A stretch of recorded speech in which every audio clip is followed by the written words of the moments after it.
បាទជំរាបសួរនិងសួស្តីមិត្តភ័ក្តិដែលរៀនភាសាជប៉ុននិងអ្នកដែលទើបតែចាប់ផ្ដើមរៀនភាសាជប៉ុន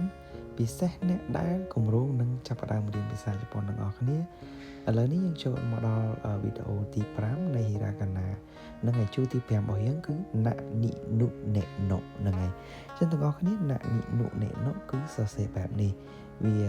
នេះពិបាកបែបដែរហើយពីច្រើនអានុហើយអ្នកហ្នឹងវាមានគួយកតុយខាងក្រោយអញ្ចឹងណាហ្នឹងហើយអញ្ចឹងឥឡូវយើងមកដល់អក្សរសរសេរដៃទាំងអស់គ្នានេះគឺអក្សរខ្ញុំសរសេរដៃគឺខ្ញុំសរសេរបានប៉ុណ្ណឹងអញ្ចឹងគឺអក្សរពេលខ្លះសរសេរបានស្អាតពេលខ្លះសរសេរអត់បានស្អាតទេអញ្ចឹងទៅហ្នឹងហើយអញ្ចឹងតិចនិចនៅក្នុងការចាំ Nani no នឹងដែរទាំងអស់គ្នាដោយអាទី1អក្សរណាអញ្ចឹងអាចនិយាយថាដូច alpha អញ្ចឹងណាដូចអសញ្ញា alpha យើងក្នុងគណិតវិទ្យាហើយនុហើយនឹងណេយើងមានគួច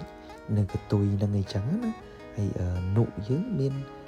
វះអីចឹងទៅហើយនិរបស់យើងមានមាត់លើមាត់ក្រោមអីចឹងណាហ្នឹងហើយនុយើងគួចតាមមកមុំដល់អញ្ចឹងទៅឥឡូវចូលមកដល់របៀបសរសេរហ្នឹងហើយអញ្ចឹងអាទី1ពីឆ្វេងមកស្ដាំពីលើចុះក្រោម